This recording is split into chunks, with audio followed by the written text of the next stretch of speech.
Hi, and welcome to another edition of Speak Up Presents. Tonight we're talking about no more homeless pets, and we have with us 3 board members from the local group called No More Homeless Pets, and you're going to learn all about that very soon. Mary Key, PhD. Dr. Key is the president of No More Homeless Pets and co-founder of the group too. Yes. Welcome. Glad 2 you years could ago. make it. Thank you. Thank you for being here. Bill Armstrong, who in addition to being on the board is also Hillsborough County Animal Services Director, correct? Correct. I'm glad you're here, Bill. Thanks good to for be here. coming Thank you. and being with us. And Frank Hamilton, also a PhD, No More Homeless Pets, the co-founder. Another co-founder. Yes. There were 4 of us. There were 4. Yes. And now there are. No, There's still 4. Yeah, Okay. still 4. We All just right. couldn't fit them all in the program today. Yeah, we only have so many chairs. We need more money. Actually, Megan Newman and Linda Hamilton, Frank's wife, are the other 2 co-founders. Tell me about the group, founding it, why, when, Okay. what's it about? Why don't you split that task up, Okay. however you like. Be delighted to tell you more about that. Okay. Actually, in 2003, I wrote a book called What Animals Teach Us, and it stimulated a lot of interest in different places. And one person who read it was the head of the San Francisco SPCA. Now, in San Francisco, they euthanize on the average 3,000 animals a year, and Hillsborough County was, at that time, I believe, euthanizing about 38,000 healthy cats and dogs a year. And so, Wow. yeah, and his name is Ed Sayers, and Ed decided to offer these programs to communities around the country. And when I called him, he said, I'll do something for Tampa if you want me to. So There was a No More Homeless Pets there already? Is that what you're saying? Or well, not? they just happened to have a community effort that was very effective. Okay. So what happened was I got introduced into the community, and Frank and his wife Linda were already doing work in that area, and I met Linda Baker from the Humane Society, who's also a member, and one thing led to another, and our first event was really to bring Ed Sayers to Tampa. So we kind of didn't really have it all formed at that time, but it was starting to form, and so we sponsored one big event, and Ed came, and Ed is now the head of the National ASPCA. So he shared his wisdom with us, and that prompted all of us coming together. And what makes us unique is we're the only coalition in the Tampa Bay area that has all the animal welfare groups, or many of them, as members. We have over 40 rescue members as well. So our purpose is to serve as this coordinator of animal welfare services so that we can reduce the number of healthy cats and dogs euthanized in our community. Have you made an impact in these 2 years? Well, 2 years, you're just 2 years, and you 2 years. 3,000, Yeah. 38,000, that's Yeah. a 2 big years. number. It's a huge number. Okay. It's a huge number. And in We have addition to, we don't have the population, well, the human population in San Francisco, Actually, do we have a larger population Than than San San Francisco? Francisco. Oh, yeah. They're at 747,000. We're They're also almost- much smaller than we are. We have 1,000 square miles where they only have 47. So, and they have kind of different demographics when it comes to their people. But they made a difference there. They're not the only place in the country that have made a difference. And I think that we have here made some strides. We have made a difference. Have we ended euthanasia as a means of population control? Not yet. Have we brought in speakers who have talked about ways, more innovative ways that we can do things? Absolutely. The latest speakers we had were from Animal Control in Maricopa County, Phoenix, which now changing the face of that animal control there. We brought Robin Starr in from the SPCA in Richmond, which had gone no kill for space, and based No on kill for space. no kill for space. A lot of shelters, and Bill's a public shelter, so he's got to accept everything. He doesn't have a choice, kind of by law. But the private organizations, such as the Humane Society and people like that, really kind of have a choice, one way or the other. It's what their board says they want to do. And when Robin Starr from Richmond had seen the SPCA in San Francisco model, she said, we can do this in Richmond. And so they stopped just euthanizing animals to make space to take more in. They fundamentally changed their philosophy. Based on that example, the Humane Society of Tampa Bay went no space, no kill for space. In other words, they just wouldn't euthanize. So that was a tremendous change for the Humane Society, and I Well, how applaud does their that effort. work? How does that work, Bill? I mean, if you, there is a finite amount of space, correct? Right. There is. Okay, so what's the detail of that? Well, I can't really speak for the Humane Society, but like Frank was saying, that if someone wants to turn an animal into the Humane Society, they'll call, make an appointment. But if they're full and they can take no more animals, then they're not going to take that new animal. Right now, the only other recourse they would have in Hillsborough County would to bring it to Animal Services. Hopefully, it would be a healthy animal with a good temperament, and then we would put it into our adoption program and hopefully help it find a new home. What Or if it wasn't sometimes- healthy then? Is that a, Well, if it's not healthy, but it can be treatable reasonably with the, from expense standpoint and the time, we work at Animal Services with over 24 animal rescue groups that actually have a permit from the county to operate with us. And we use them for those animals that need some time and distance away from Animal Services. They need special medical care that we can't routinely provide, because on any given day in our shelter on Falkenberg, we have between well over 400 and sometimes up to 700 animals on any given day. So the individual care we can give to a single animal sometimes is, as you can imagine, is not very much other than the rudimentary medication and stuff. So the rescue groups give us an outlet for those animals that otherwise we would not be comfortable putting into regular adoption. now you had those in place before No More Homeless Pets came across, right? We did. We had that program. So that's the kind where you might have just a particular breed. It'll be a rescue group for Pomeranians. Yeah, most of or- these are breed specific, but we've gotten to work with them, and there's a lot of wonderful people in animal rescue, and sometimes we get an animal that might be a Heinz 57, and somehow he's become special to us, and we really want to try to save the animal, and we do have some of those groups that will take a non-breed into their care and help find a home. So it's really been great.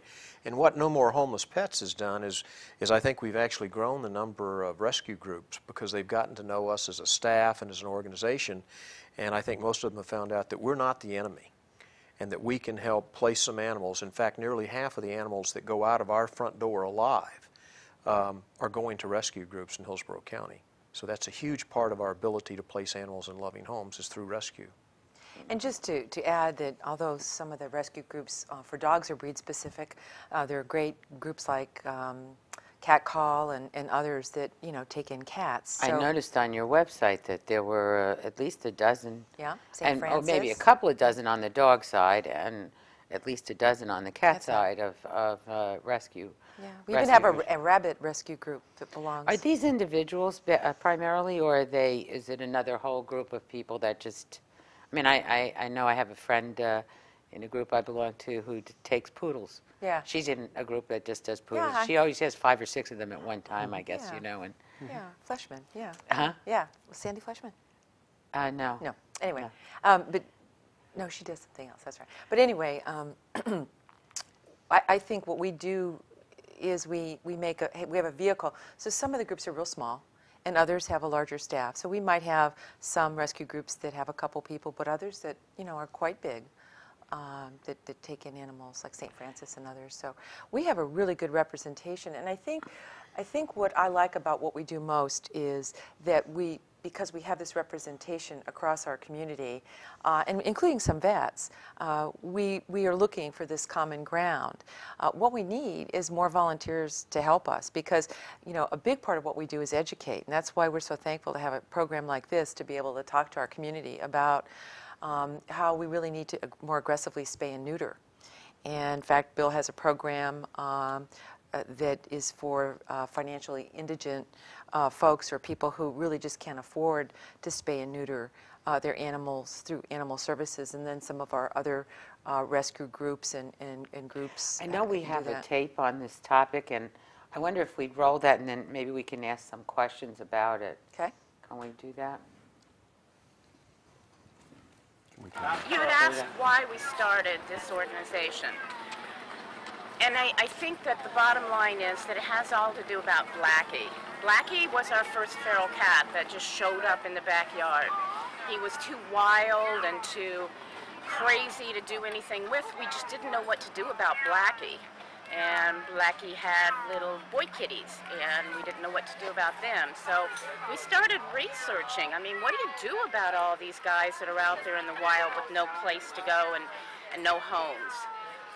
And when we got the results of the research, it all came down to a movement called Trap, Neuter, and Return. It's a movement across the country that is the only real way to take care of the feral cat problem, the best way that we have at this point in time. Basically what it means is that there are a lot of caregivers out there that care so much about these animals and they feed them every day. But if you just stop with the feeding and you don't go any further, you're doing more harm than good, because you're allowing and enabling these kitties to have more kitties, and the problem just gets bigger and bigger. So the Trap, Neuter, and Return movement proposes that people spay and neuter these little animals and put them back out there, and then attrition takes its course. We provide the neuter part. The caregivers trap them, they bring them to us, we neuter them, they return them back to the colonies that they came from and take good care of them until such time as the colony dies out. About the 13 original colonies either, were they? No. Okay. This is an interesting program, and these folks, this group is involved with your group as well. Yes, ACT is a member, and that's Frank's wife, Linda, who's the Okay. co-founder there. Oh, all right. Yeah, but ACT and Humane Society and Animal Services all offer various kinds of spay and neutering. Talk for about feral and yours, Bill, the program you have there. This is interesting. You send them back out. These are animals in the wild. Right. But other people will come to Animal Frank could probably Services. speak better to the wild, and then Bill probably Yeah, okay. from a different perspective. Well, the program that the county has is a program that helps subsidize and pay for the spay-neuter for the pets of our indigent population, the poor people in Hillsborough County that can't afford the cost of the spay and neuter surgery. And it's funded not through taxes or anything like that. It's funded through the fees we collect from the tags that we sell to dog and cat owners that have animals that are still intact and non-sterilized. Just reminded me that I never mailed that in. Well, Uh-oh. we know where you live. Oh, my God. We know where you live. You're not going to leave here tonight. Oh, my gosh. Okay, thanks. We're going to microchip you. It's somewhere. Well, he's covered. He's got his shot. I just didn't mail it. Okay, all right. So we have a program that's right now running at the rate of about 2,700 dogs and cats are being spayed and neutered in Hillsborough County thanks to this spay and neuter program. That's annual number? Annual number, and we have about 3 dozen of the county's veterinarians that are involved in the program that accept the vouchers that we provide to these low-income Oh, so people. they don't actually bring the animal down to No, Falkenberg. it's all done by our private veterinarians, and it's got strong support of the Hillsborough County Veterinary Medical Society, so we're very pleased with that. And this is one budget that I hope we spend every penny we've got and have to ask for more money for this program. Can you estimate how many animals should be neutered or spayed be. that aren't? I mean, you said 2,700. And you've got this group doing this. How many are they doing? We have a big problem. What do we Okay, got? let's start with how big the problem is. Okay, how big is And it? we've got 273,000 using American Vet Association estimates, owned cats in Hillsborough County. 273,000 cats. Cats. We have All right. 264,000 dogs in Hillsborough County. So we have over 500,000. I knew there were more cats than dogs. Yes, Yeah. they are now the most popular. Okay. What can I tell you? Okay. In addition to that, we also have free-roaming cats, which this program addresses specifically, and there's no good estimate of that, but our Oh, guess you're is talking, that's an that's an additional. addition. There's another Okay. probably somewhere between 140 and 200,000 of them in the county. So, you know, from We've Animal got Services. half again our own population So we have in animals. Is that right? 75% of the human population is an animal population, roughly using those numbers, about 750,000 animals. It's a lot. Yeah. It's a big issue. And spay-neutering has been found throughout the country as the single most effective way of doing it. What we're really looking at when we talk about spay-neuter is providing a variety of programs. The government program is one. This is another. You can go to, there are 115 vet clinics in Hillsborough County, so there's another place you can get spay-neuter. And both the Humane Society and another one of our member groups, CARE, which is down in Ruskin, offer low-cost spay-neuter. So you have several places you can go if you want to get your animal spay-neutered. However, accessibility and affordability seem to be the two big national reasons why people don't get their animals neutered, plus some of the things we talked about before the show. Which we should talk about again. But it's interesting. you know, again, when you look at the 7 zip codes that are lowest in income, also happen to be his highest incident rate for number of animals they pick up. But then when you compare that to number of vet clinics, you'll find that there's either one or none in those zip codes. So You're talking simply, about the eastern southern part of the county, way out further out east. That Well, a lot like of a it is warm- in the urban areas. Right. Oh, is it? And Right. in your multifamily home areas and in your mobile home parks. We have a lot of issues there. And Frank is correct. It's a huge problem.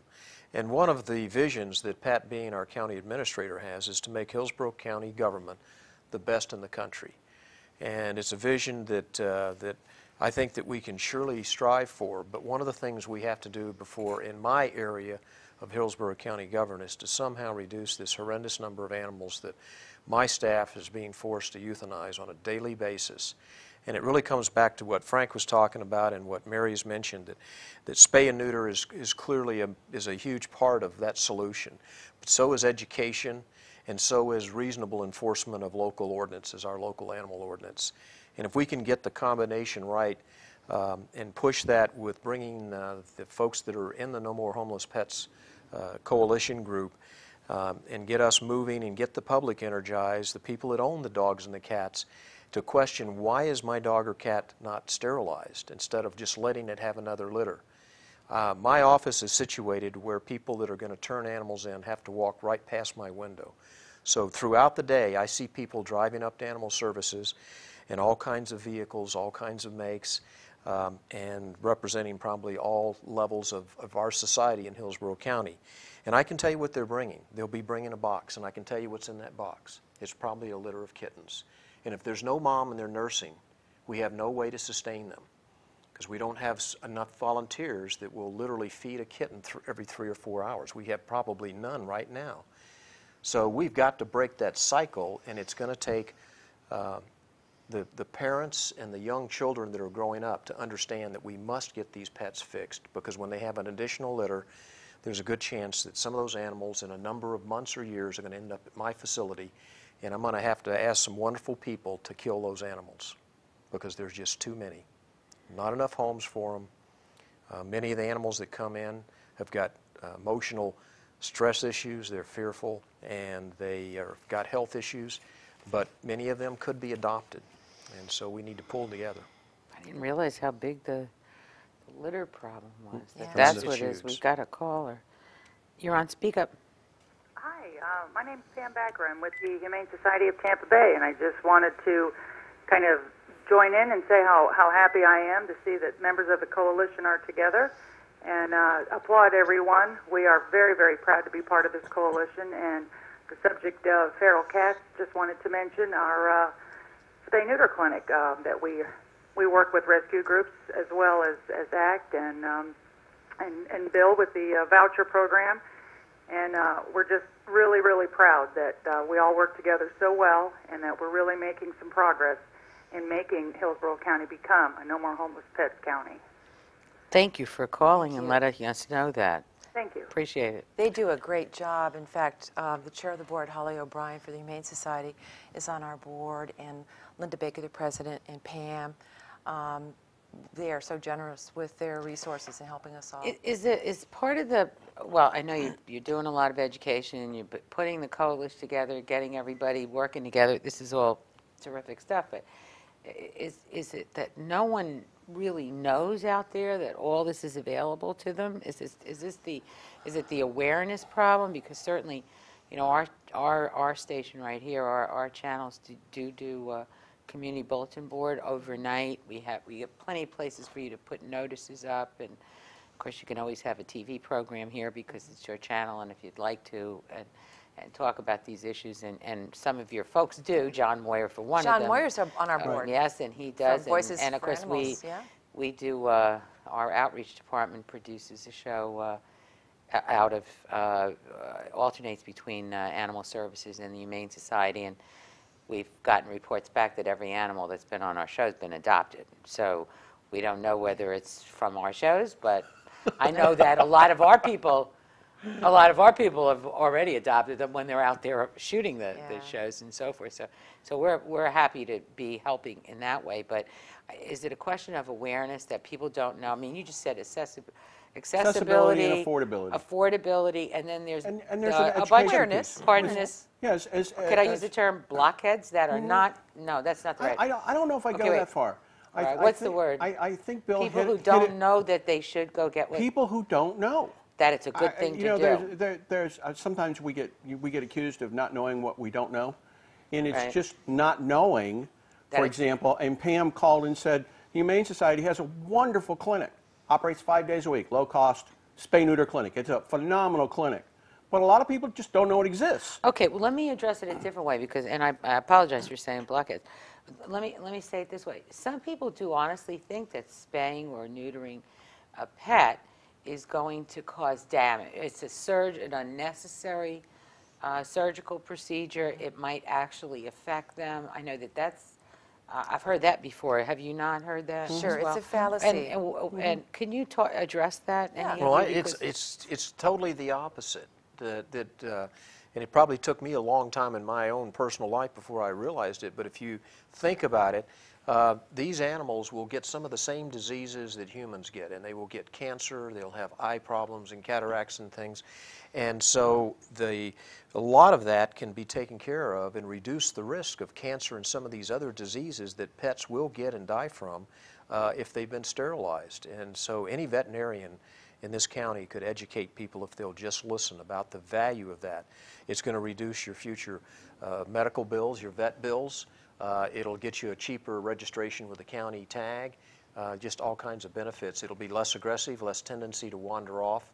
So it's so important for people to understand that. We have a hard time, I think, getting some people to realize that. But if they'll add up if they love their pet, go and look at your vet bills.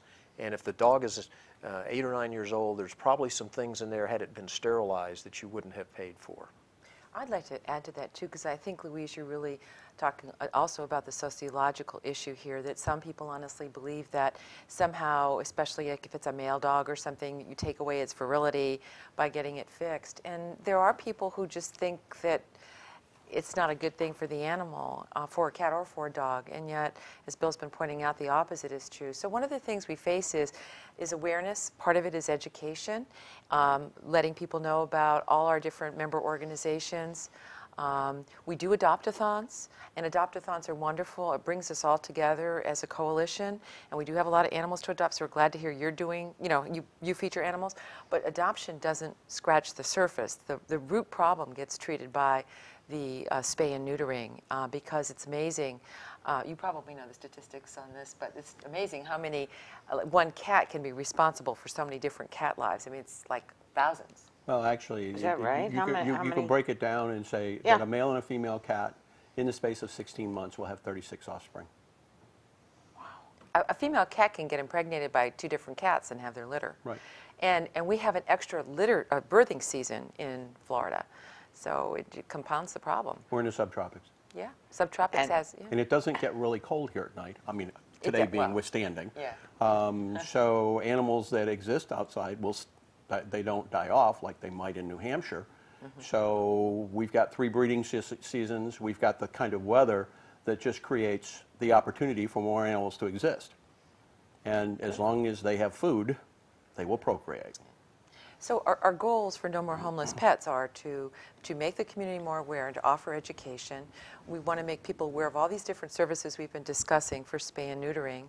We also want to bring best practices here. And I think as we've been discussing, our first one was Ed Sayers, but then we brought in Robin Starr and others, and we just brought the person in from Maricopa County to talk about best practices there, because they are acknowledged as state-of-the-art. And so when we have these educational forums, sometimes we need help from our community. I mean, people that just want to do something short-term, just, you know, helping us set up and, you know, that kind of thing, or helping us, you know, with some of our adopt-a-thons. So part of why we're here is to ask people in the community to let us know, and if they want to volunteer. And then if there are people with specific skill sets, like grant writing.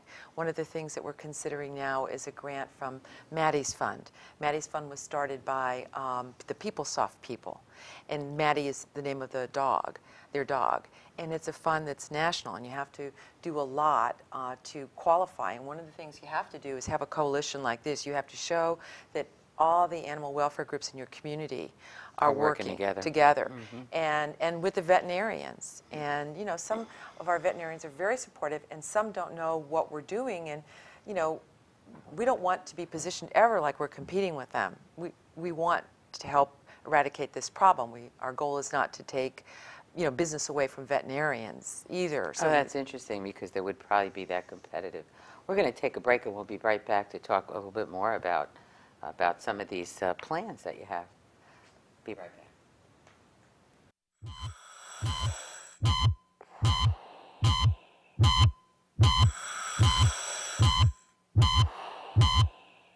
You know, because they die. Can you handle the truth?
Hi, I'm Louise from Sesame Street. You are your child's first teacher, so make physical activity and eating right part of your routine. Not only will you feel great, but it'll make it easier for your children to stay healthy as they grow older. Dance time! It's the small steps you take to make a real difference for you and your children. Oh, does Louise know what time it is now? What time is it? Nap time!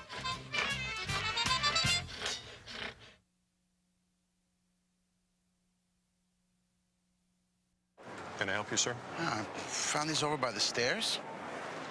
Love handles. Lots of people lose them taking the stairs instead of the escalator. Thank you.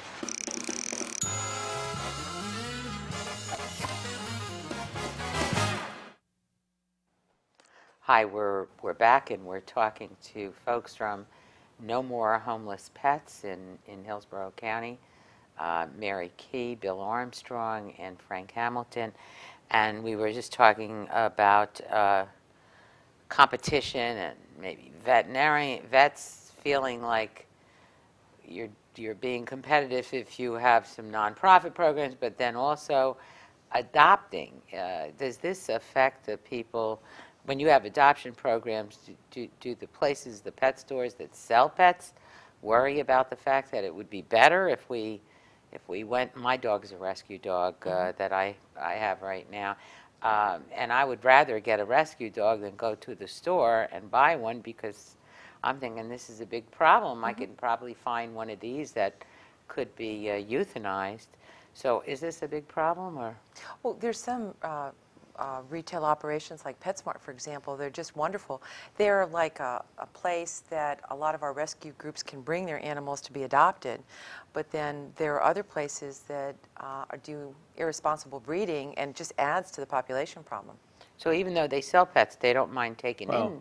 Actually, PetSmart does not. PetSmart PetSmart doesn't. Doesn't do No. dogs and they do not sell dogs and cats. They Okay. are a vehicle. They're like a distribution okay. system for us. Because see, a lot of our member groups have no way of reaching the public. So PetSmart offers that vehicle nationwide. Okay, we got another caller. You're on Speak Up. You just asked my question, but I did have another question for you. Two of them, actually. Number one, Mr. Armstrong mentioned something about a county ordinance, and I wondered what that was. And the other question is, what age is the youngest that you would consider appropriate to spay or neuter cats and dogs? Oh, thank you. Well, I'm not quite sure I mentioned the county ordinance. We have an extensive ordinance in Hillsborough County. It's the animal ordinance that was adopted back in January of 2001 that deals with the whole range of issues of dogs at large and talks What about can we do about those? dogs at large. Well, Golly. I am just so sick of going out my door at 6 o'clock in the morning and all those lazy people in my neighborhood that just let the dog, like, go ahead, go out.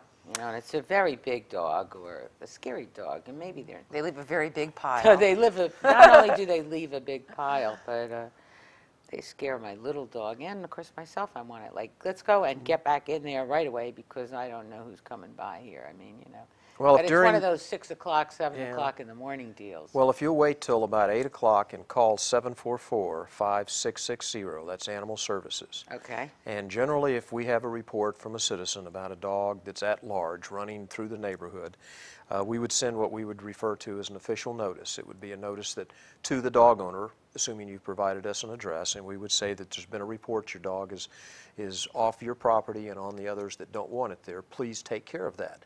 And if we get another complaint, say from you, saying that your letter didn't work, the next step would likely be a citation, which can be $100 for the dog being off the property. Many of the animals that do run loose like that, we find out there's no rabies vaccination, there's no registration to the county. So then you're looking at a $250 citation. Oh, good. Now, if he messes in your yard, Yes. there's another $25. So you may have just had a $275 citation that you may have witnessed. So people can call us and we will... And you could use that money, right? Because you need it, right? The truth is that the citation monies don't come back to my department. Oh. So it's not an incentive for me or my officers to write citations for financial reasons. We write them because people, unfortunately, are violating the ordinance. We do try to work with people so that we're not in their face. But unfortunately, there's a small segment of our population that they kind of operate that way. When they get in our face, we issue them a citation. They can pay it, or they can go to animal court, which is, by the way, held twice a month, every month of the year, where we have 100 to 150 cases on the docket that deal with animal-related violations of our ordinance. And on top of that, typically, what are those? Just not Dog having them licensed? Dog or? at large, no rabies tag vaccination, that kind of thing.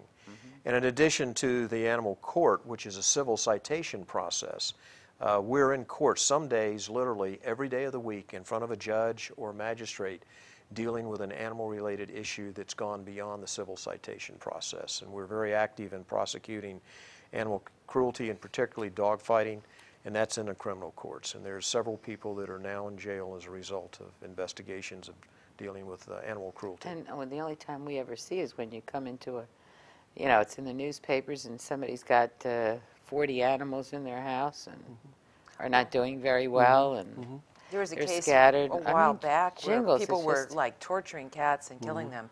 And I mean, there are really difficult problems like that, which is an additional issue. But she had another question. Second part. She had a second part question, which before I think take the next which is, caller. I think, a very good question. Yeah. How old? There's been a lot of debate in the vet community, and I am not a vet, about early age spay neuter, but now it is considered standard to do early age spay neuter.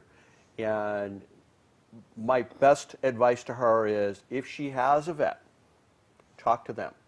Well, what's the general range? 4 months, 3 months. And again, it depends on how the vet is comfortable. Some vets are not comfortable with that because you're operating at a very small issue. Again, Are you talking about both cats and dogs when you say 3 or 4 dogs and months? cats, much younger. Yes. Wow.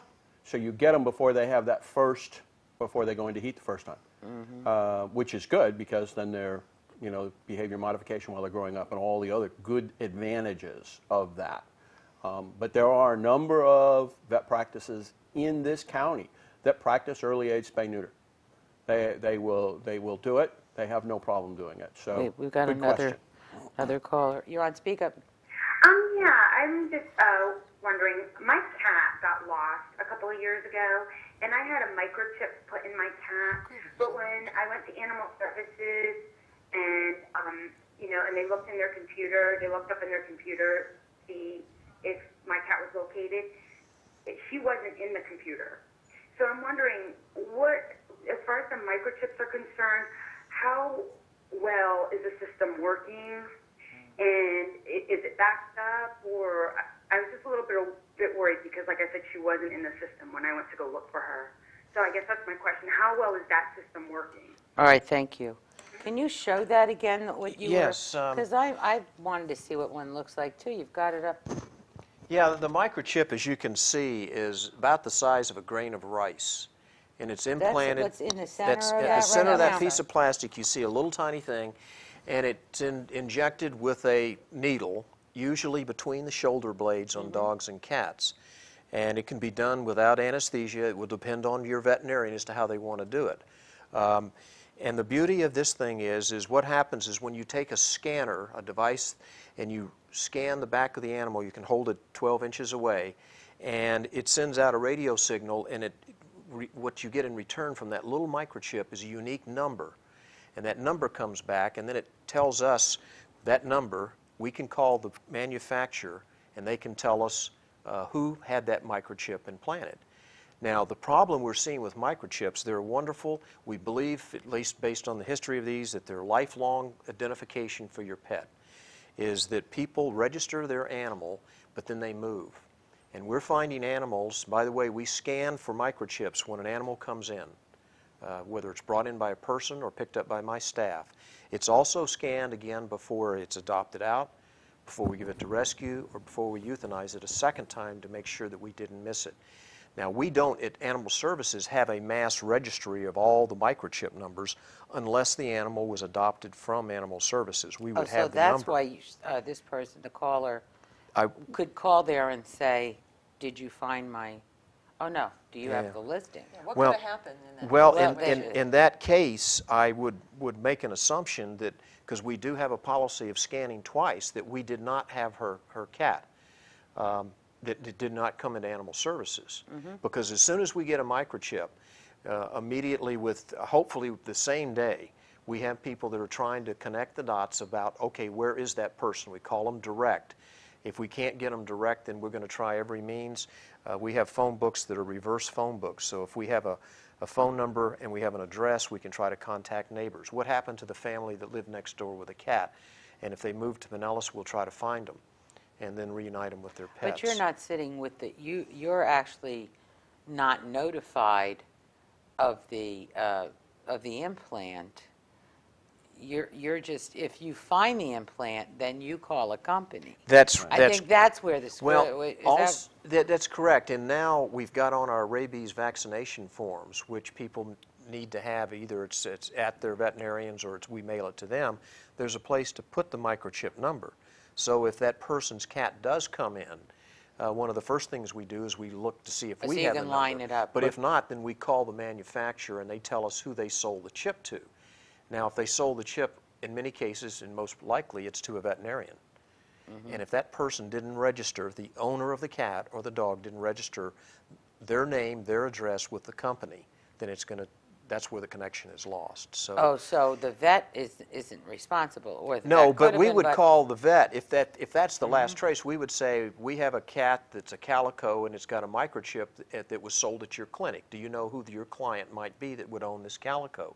And the vet, we would hope and I would assume, would have a list. So in this case, I can only assume that the cat never came into our facility, and otherwise we would have tried to trace it to this particular cat. The big holdup, and I think with the microchip issue is once I purchase it as the owner of an animal, and I have 3 cats at home, they all have microchips.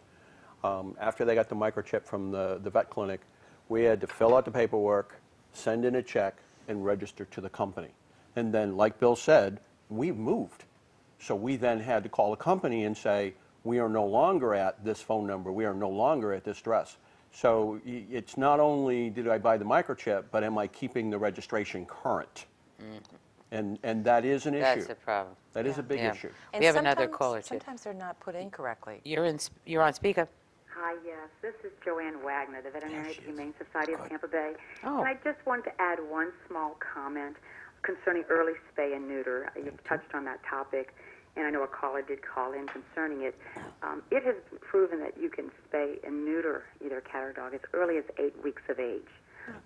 If there is no ill effects concerning, I know some people are concerned with the male cat having difficulties later on with urinary tract problems. It does provide all the benefits you've already mentioned, including preventing, actually, 95% prevention of mammary cancer in the female dog. And one small side effect, and that is that research has shown that sometimes a dog grows a bit taller because of the early spay and neuter at such an early age.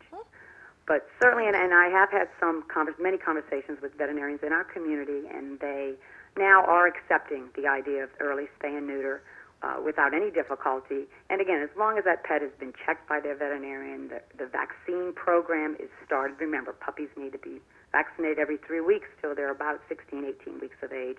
So if you can get those vaccines in, get the deworming, you've got a healthy puppy, then certainly the early spay and neuter would be far better than waiting until, say, the female dog goes into heat, or the male dog decides he's going to go ahead and have himself a little gallivanting through town, and like Bill mentioned, maybe be hit by a car or something disastrous like that. So definitely a good idea, and we are certainly in favor of it.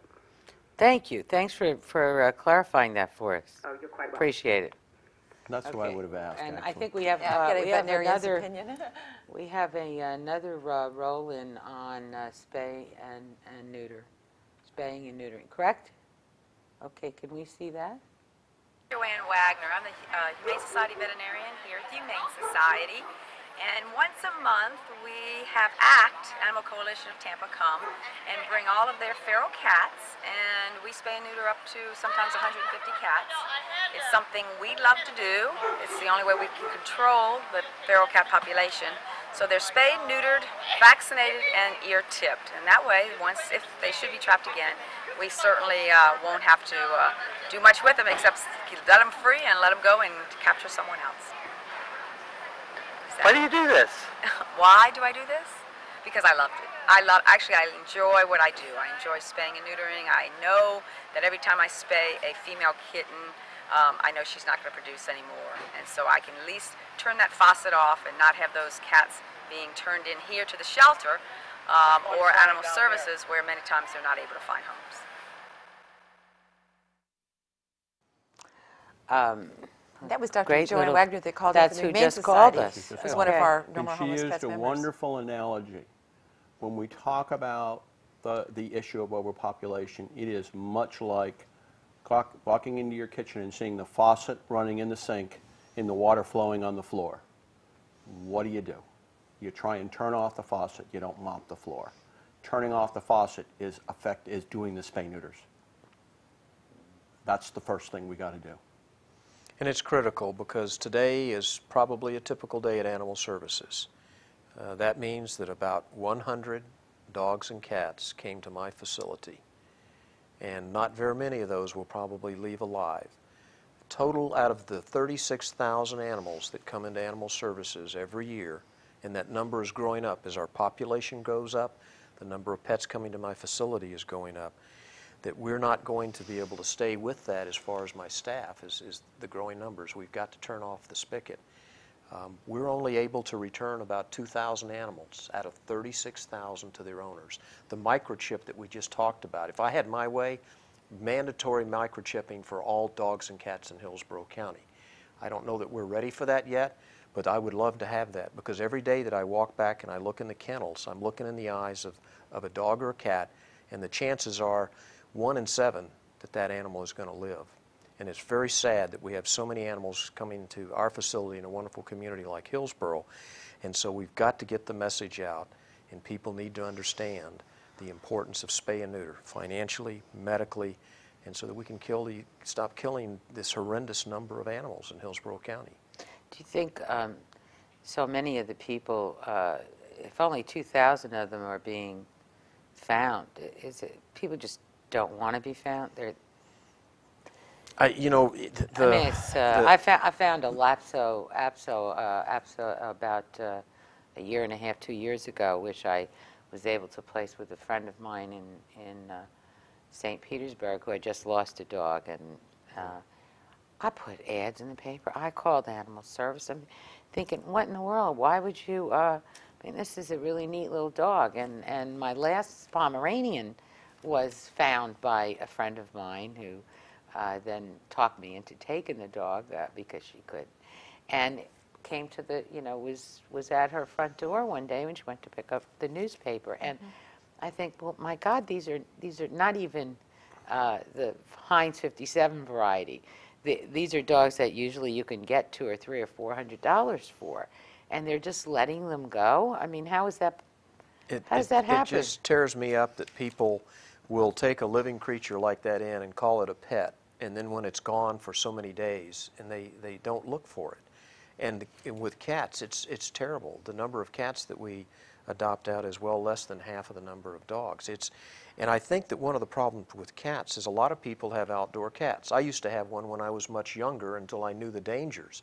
And cats wander off for a couple of days. Well, if a couple of days slips into 5 days, and the cat comes into my facility, and he doesn't have a microchip, most cats are not going to be wearing a tag, we know that. And if the cat is, like my cat, very ornery when he's outside his own home, that cat is likely going to be euthanized on the 6th day. No identification, and nobody's going to come look for it. And we can't adopt it out because it's acting aggressive, and it would be improper for us to place that animal with another family for fear that it would bite them. You said 6th day. 6 days. Is that we hold an animal that has no traceable identification for 5 days, hoping the owner will come in. And on the 6th day, we make a determination.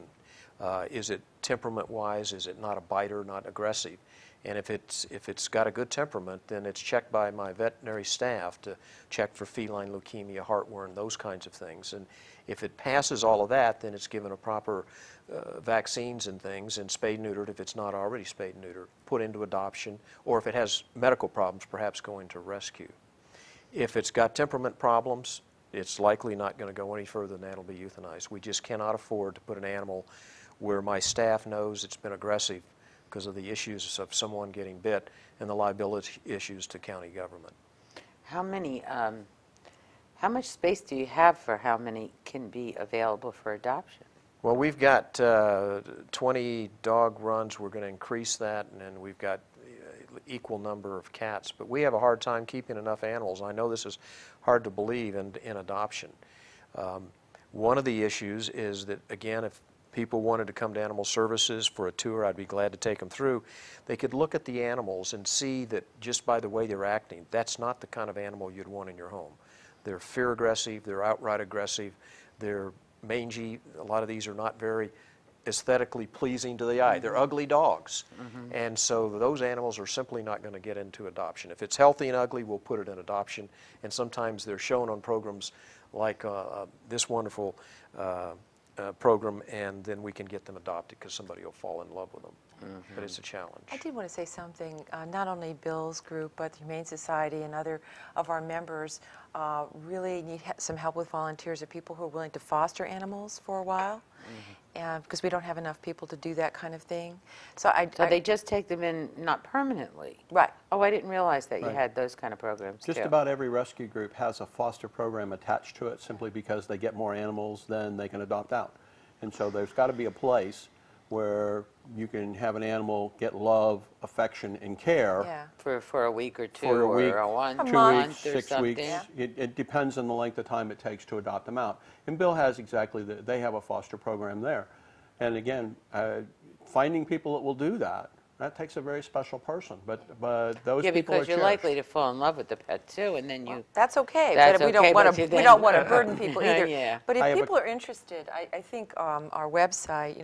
If you go to info@nomorehomelesspets, our website is nmhp. hc for hillsborough-county.org. Right. We'll run it at the end of the program, so too, that in people, case. and please specify what you're interested in, but there's so many different things that, as you can hear from this program, But you we can need do it assistance. at the grassroots level. Yeah, either You can either take care of them, you can grant help writing, with grant writing. the educational programs. I mean, something simple like we had one event at USF. We needed people just to show people where to park. We offered boxed lunches. I mean, there's so many things you can do, either directly or indirectly. Did you happen to see today's paper? Was this interesting? I didn't see it. This is today's Bay Life. There's a pet, a paw on a mouse pad. Oh. And this is very interesting, but it's put together people who want to be matched up together for dating with people who love animals. And so it's somebody in Tampa has started one called Animal Attractions. I don't know if it's .com. But anyway, as people who actually love their animals, whether they're dogs or cats or lizards or horses and so forth, and have sort of said, look, I think it leads with a story I started reading about this female who said that her last boyfriend didn't like her cats or something or dogs, and she had to get rid of them. And she won't do that again. Now she just gets rid of the guy, and she keeps her animals the way she wants them. But I found that was interesting. That might be a group that would want to be involved too, because these are people who really, really care about their pets. Yeah, Well, it's interesting. I broke up with a guy over my cats, and I married a man, my husband Louise, who just loves our animals, and I think that's something that it's important to check out, because sometimes you feel forced if you have to choose, and that's a terrible choice to have to make. And then somebody said that it was allergy problems too. But we where have somebody would have. And we have some people, unfortunately, that will turn in an animal, and then the spouse will come down a day later, and depending on the circumstances, we will have perhaps euthanized an animal that's aggressive, but would have been nice in the home, that's been turned in by a spouse who is the legal owner. So something like that in the world that I have to deal with makes a lot of sense, to have compatibility among the humans in the family that are taking care of these little critters that depend on they depend on us for life and for sustenance and love. And it's, in my view, it's like having a 2-year-old child forever. They take attention. Well, but the other part, in my book, What Animals Teach Us, I interviewed people around the country about their relationship with animals. Incredible stories of animals teaching people unconditional love that they couldn't learn from a human. There was a story about... Who was the comedian who used to do a shtick on that, and I've forgotten what his name is now. But he did one on people saying, you treat the animal better than you treat me. And the person responds back, well, when I come walking in the door, that dog comes running up to me, so glad to see you, lick, happy, jumps up and down. You just sit there reading your paper. Yeah. You don't even care that I just walked in the door. And this is so true. All our dogs and cats are wonderful like that. They come and greet us, and they are very forgiving of our moods, and they're with us. And we they're go with through us all grieving. the time. And I talked to several people whose dogs and cats just kept them going after they lost a spouse or significant other, because they'll just sit with you and they won't tell you, okay, it's time to get over your grieving now. Well, that's true. Now, we have about only 4 or 5 minutes left of the program, and I know we've talked about the volunteers you need and what your programs are doing and the importance of the spaying and neutering. But are there some things we missed that we could maybe take a minute or two apiece and just make sure we got to tell folks that, or something you want to emphasize again? It's okay with me. One thing whichever I'd just one like, it is. and perhaps we could get invited back in another forum to come back and talk about what do you do with your pet when the hurricane hits Tampa Bay. Oh, please, because we did do this just briefly, right? Yeah, but if nothing else, if folks are watching tonight, if you don't have a plan about what you're going to do with your pet when you have to evacuate, then you need to think about it now. And hopefully people will think that they really can't take their 6 Rottweilers to Uncle Fred's. Uncle Fred doesn't know that you're going to his house. You better make those arrangements ahead of time and you're probably not going to get into a pet-friendly motel with 6 Rottweilers. So you need to figure out what you're going to do with these animals that you love, because when that storm comes, you're going to have to do something with them. I went down to Katrina after Katrina in Mississippi and saw what happened when animals were left there. They die. We certainly saw enough of the animals sitting on top of a sinking house or the roof, and that was just dramatically bad. And of course, so many of us, without a plan, just think we'll stay. But after seeing Katrina, you kind of know, maybe you won't be able to. What will you do then? What will you do then? And now the county has provided one shelter, correct? Yes, Where we have is one it? shelter. If the Burnett Middle School is opened as a people's shelter. Where is that school? It's up in the Seffner area, I believe. And, but it's very limited. 100, we believe we've got an estimate of 100 dogs and 100 cats. Do they have we to can be take in. caged or? We're saying that you have to bring them in a cage, bring medications and food and these kinds of things. We'll be working to get some more shelters, we hope, online. But we really need people to have a plan. Go to a relative's house. Why is it you can't take your pet if you brought your pet in a carrier? It's been a to a long-standing Red Cross policy that the only animals allowed in a shelter will be service animals, say seeing eye dog, for example. Is the Red Cross right? I don't think Maybe so. the Red Cross is wrong. Well, I don't think the so. thing that's going to make me feel better is if I have my pet with me, and if I'm willing to put the pet in a carrier, and they're not going to bother anybody, why can't, who made that stupid rule is I'm sorry. Can I just say something? Because you're more go ahead. diplomatic about it, but I think we make a lot of stupid bureaucratic rules. People Right, will, and people people will don't die. go, well, why? Well, no, but why do we have that rule? I they'll don't know, die. because the Red Cross said so. Look at how many Could have people been stayed could with have their been pet owners. an animal hater that who made that policy, for all you know. I would like to Or encourage, can I indifference. just finish this one thought, though?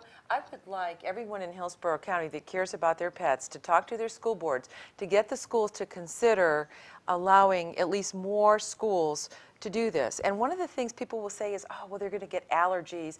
And you clean down the school after a hurricane and from all of this, but we have to be more responsible about finding places for people to come with their animals. Otherwise, they're going to stay home and get killed. And that's the point. So many of us don't want to leave our animals, and there isn't any place to take them. We've just got a minute left, so we're going to make sure that everybody goes to. I think I think that if I was to leave any thought, I would leave a thought that the reason why No More Homeless Pets was founded was it's taken a community to get where we are today. It's not a pretty sight. It's going to take a community working together to achieve Pat Bean's goal of being the #1 county in the country, and at the same time solving the issue of overpopulation. It will take a community working together. Right now we have 40 rescue groups, 40 animal groups that are working toward this. We'd like more people. Okay, I think I'm going to have to say goodbye, and I hope everybody tunes in next week and checks out these websites of No More Homeless Pets. Thank you for tuning in. Thank you.